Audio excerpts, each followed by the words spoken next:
Hey, welcome back everybody. Guess what? Today is day number 10 days since I dropped down that beautiful seed. We're going to take a look at that here in just a second, but first, you all know what this means. Wearing this specifically for today's video, we're going to talk about irrigation and see what my yard looks like 10 days after dropping seed. So let's get at it.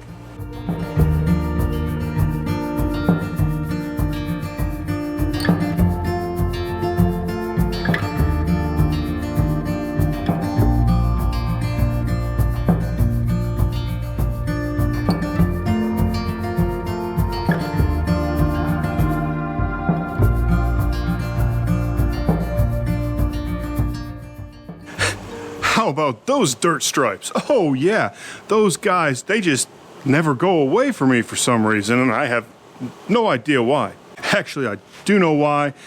I did 2 passes, like once along my driveway line, then once along the neighbor's driveway line with the Kentucky bluegrass. Then I went perpendicular to my driveway with a bit of rye I was throwing down as well, and missed 4 lines. Oops, oh well. So, oops, mistakes are made. I'm terrible with the drop spreader. Who isn't? Oh well. But the lawn is coming in very well. A little popsicle enjoyment right over there because it's currently 93 degrees right now for September 3rd. Woohoo! Gotta love it. But look at it. You know, a lot of it's rye, the taller stuff, but when you get down into it, and here's a good example, kind of. All those tiny bits are the Kentucky bluegrass, and yes, there are some more rocks and stuff I need to pick out of it.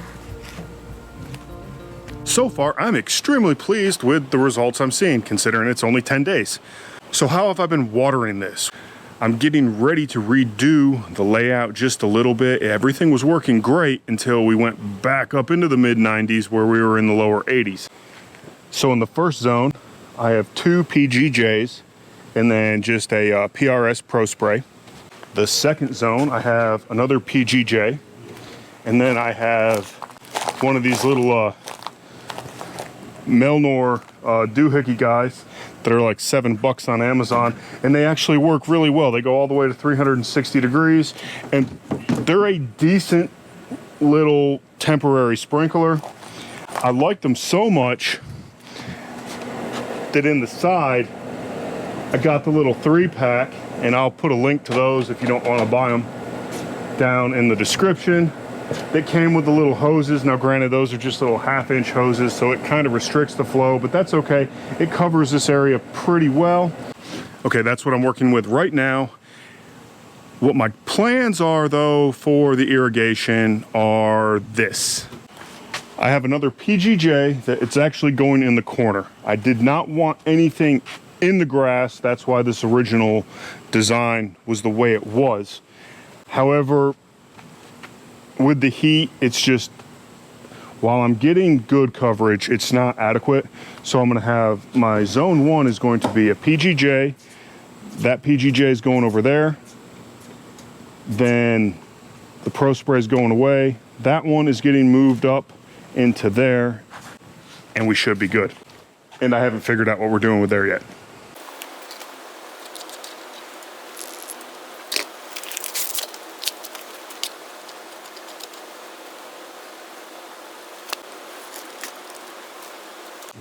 Okay, so we're gonna go with this guy here as far into the corner as I can get him.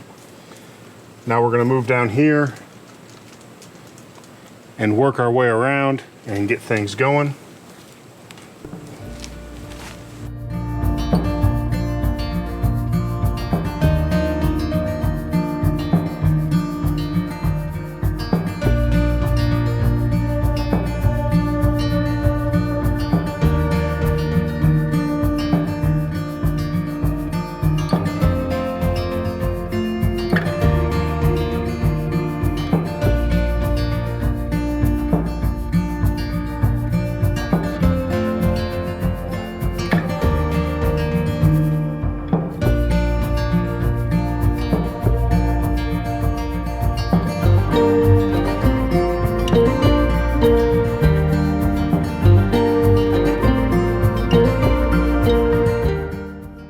Okay, there we go. So we have 1, 2, 3. These have the 2 gallon per minute nozzles in them. I have some nozzle replacements on order to lower it down because that's 6 gallons per minute.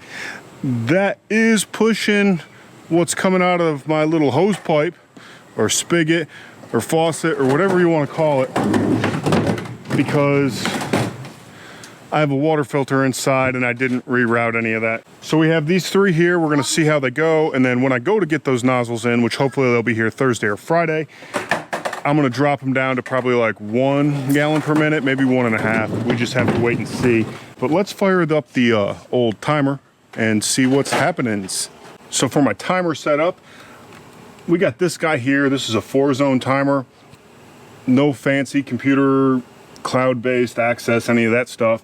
However, 4 separate zones, and it allows you to have 4 independent start times throughout the day.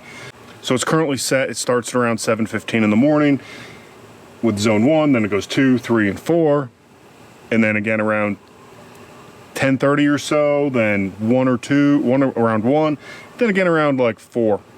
So it does it 4 times a day. Then I can manually come in here, and I've been having to do that frequently in the evenings just to get more water down and start it up. Super simple to program, and it's doing what it does, and it's not really expensive. It's only around like 50 bucks or so. And I'll have a link to that guy too. Okay, so let's fire up this zone. We'll show you how to do it. Everything's currently on, so we hit this on/off/manual button. We then hit zone 2, this is zone 1, 2, 3, and 4. And we're just gonna run this for like 2 minutes just to see how things are going. And then you hit OK. And it takes a minute to get the air out of the lines. There we go. Okay, so here's the new arrangement. I have to do a little bit of adjusting on this side, but that's no big deal. That side looks pretty good. It's shooting a little too far that way. This side in that front corner is okay. Once I get those dialed in, that will be it for this zone. Then we have to figure out what we're gonna do, and that may be a later video. I don't know, because I have to make sure I have all the equipment, but we'll see on that. Okay, so yeah, so I'm just going to leave that one zone that we worked on tonight. I wanna see how that does over the next day or 2 before I modify the other zones. I'm going to modify them. I just need to see what my coverage is like throughout the day. When I came home today, there were some dry areas, and I want to see if what I did today improved upon that. And also, the grill is fired up. I'm getting ready to cook some dinner. Got some nice bone-in chicken breasts. Oh, they're gonna be so good. But we're gonna end this front yard update with a mini backyard update. Look at this. Almost completely filled in. Now I know, granted, it is September now. However, it's doing really, really well and trucking along. This area here, you remember what it looked like. Everything is rocking it. This area near the trampoline, look at this. He hurt me. Awesome. The little one hurt the big one. How funny is that? It's okay. Yeah, I know. In the back. That's okay, because that's what little brothers do. They beat up their big brothers. This area is doing really well. Over here, it's doing what it's doing. Honestly, it'll probably be a next year project. I've had a resurgence of the goosegrass. Let's show you this last bit here. Doing pretty good. Over here in front of the shed. Awesome. And let's do another angle down this way. Super awesome. So we're gonna see you again soon with the front yard update. I'm going to not do another one of those until I hit day 20. Going to have a full update on this here to see what I'm doing. And if you all maybe saw in the shed, there's a little surprise for that, something I'm trying out for the first time, and it's gonna be hopefully cool. If not, oh well, I know how to kill things. Thank you all for watching this. I appreciate it. Hit the like button, subscribe button if you haven't already, and don't forget to ding the bell.